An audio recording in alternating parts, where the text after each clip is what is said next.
Want to hear how the industry sees the future of creation, production and layout? Join the Dell global team of media experts for Dell Technologies Media Live, a virtual event with a lively TV broadcast format. The event will include short interviews with leading vendors, industry analysts and your industry peers. It's an opportunity for you to gain deeper insights into industry trends and to learn how others are creating lower friction collaborative workflows. Discover new tools to support your priorities, achieve outcomes faster, and uncover more value for your organization. Visit dell.to/virtual-m-e to register or view on demand. Again, that's dell.to/virtual-m-e. Ahron Young, you are the CEO and founder of Ticker. Correct. Business news channel. Is that fair description? Yeah, business and news network is kind of how we look at ourselves. The channel itself, it's an OTT channel. There's an app. Is that correct? Yeah, so we have a streaming channel, which is like a linear channel that goes around 24/7. We make about 7 hours of content a day that then goes both in terms of on demand through the apps, but also we have the live channel. So when we are producing content live, it goes out live, and when we are not, we put the pre-recorded content, which is still relevant because a lot of our programs are kind of business lifestyle programming about people who work in business and tips and tricks and things like that. The viewpoint was that there's a bit of a problem these days where to go on TV in Australia at 7, 9, 10, the ABC and SBS is very hard to get on, and the costs are so high for production, etc., that it leaves out a lot of small and medium-sized businesses. So the ambition was to actually start a company that celebrates and becomes a voice of startups and medium businesses around the country. Are you able to tell us where you're up to in terms of subscribers or viewers? Well, we don't have subscribers as such. The way we kind of kicked off that way, thinking that could be the future, but realized very quickly that we'd have to spend more money to market to these people than we could ever actually make in terms of revenue from them. So 3.2 million people see our content on YouTube, be that parts of our shows, be that full hours of our shows. We then have the apps, as you mentioned, Google, Android, as well as Apple. We've got Apple TV as well as Android TV coming very shortly. We have Google Home, Alexa. We're live 24/7 on YouTube. We have our website where we have all the catch-up content there as well. We clip up bits of every single show and put it out on Twitter and Facebook. We're live on Twitter 24/7. And we also put up our content that's relevant on LinkedIn. And then I guess the reason it's tricky is because we give all the hosts of shows the content as well and the guests, and then they go and disseminate it their way too. So we actually kind of lose track. That's why it's a hard answer. We don't know. We know what the minimum is. We don't know what the maximum is. That's a new world. You never know how many people are seeing your post on Facebook or your post on Instagram. We cover it all. We know some of we had a post the other day on Facebook that went out to 500,000 people. So you are a graduate of the Sky News Australia School. Yes, that's correct. How would you characterise the differences between what you're doing with Ticker and Sky? Well, Sky was a great training ground, and it wasn't just a training ground in the sense I was also a trainer. I was always very, very, forward thinking with technology. I love technology, and I would bring in and create new things that would become the standard for everybody else at Sky as well. So that was not really ever an issue to walk away from in that sense. So to me, there just seemed to be a real hole in the market for the sorts of people who were desperate to create content that didn't know how themselves. We're all told video, video, video, but for a lot of people to do video cheaply for themselves because it's not their skill for their business can actually be detrimental to their business if they do it themselves. So what Sky taught me was that we were always the TV network that could do a lot with very little. You pick up a lot of skills that you refine over the years, and one day you say to yourself, I could do this myself. You launched in August, and you're in the new studio already. Yeah, so it was a massive event.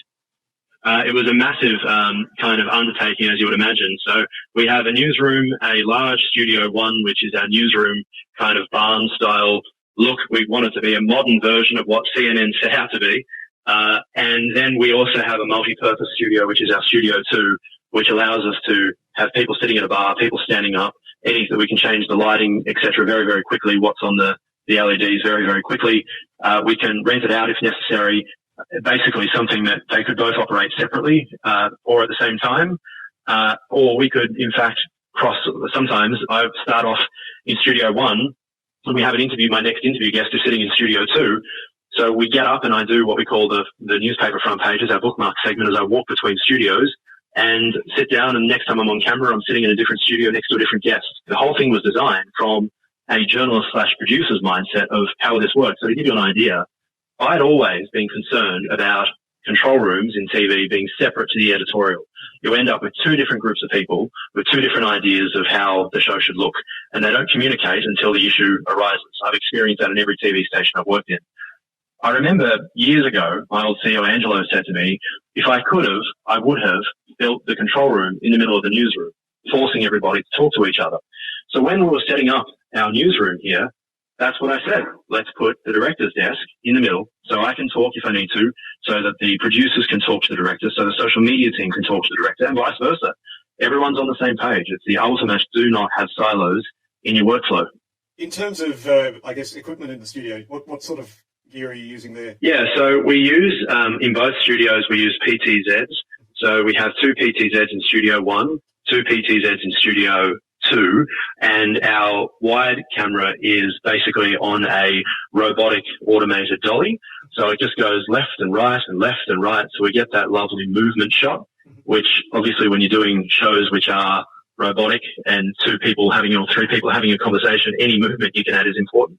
We have auto script in the studios as well, so proper auto cue system. In terms of the equipment that we use something called Tinkerlist, which is a Belgium-based operating system, the next generation for newsrooms. They're fantastic. They can actually talk to our computer systems as well. Similar, what I've tried to replicate is exactly what we had at Sky and what Channel 9 use and Channel 7 use, just without the ridiculous price. When we first started Ticker, we couldn't afford a director.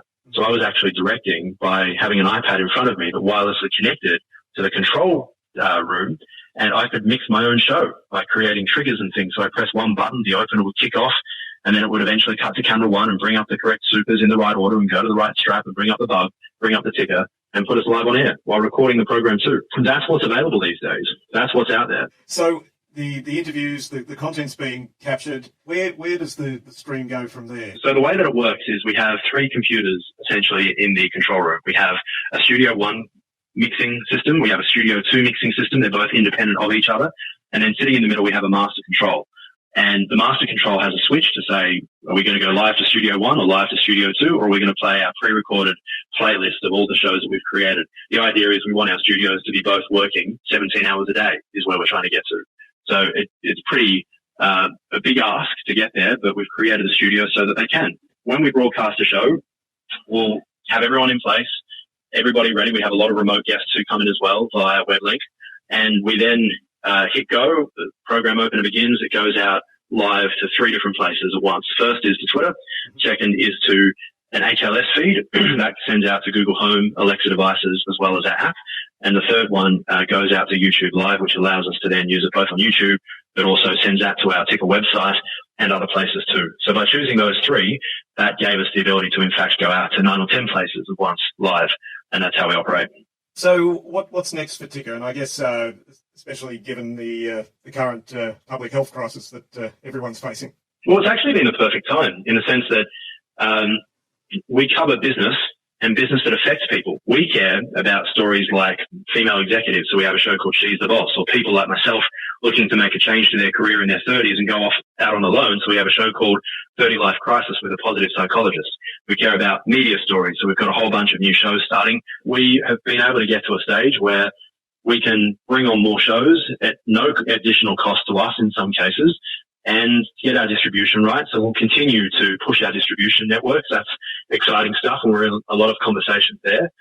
Our job is to make our programming look as professional and polished as possible so that people want to come on. We've got a whole bunch of new news programs that are about to launch.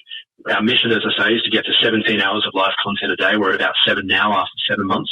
By having different shows that talk to different people, we're actually able to be a niche broadcaster. And because I built the studio myself, because we've kept our costs so low, we're able to actually become a niche broadcaster, but also be profitable. We were profitable after 3 months, and there aren't many broadcasters who are making any profit at all. All right. Well, Ahron, thanks for taking the time to talk to us. Absolutely. Thank you for your interest.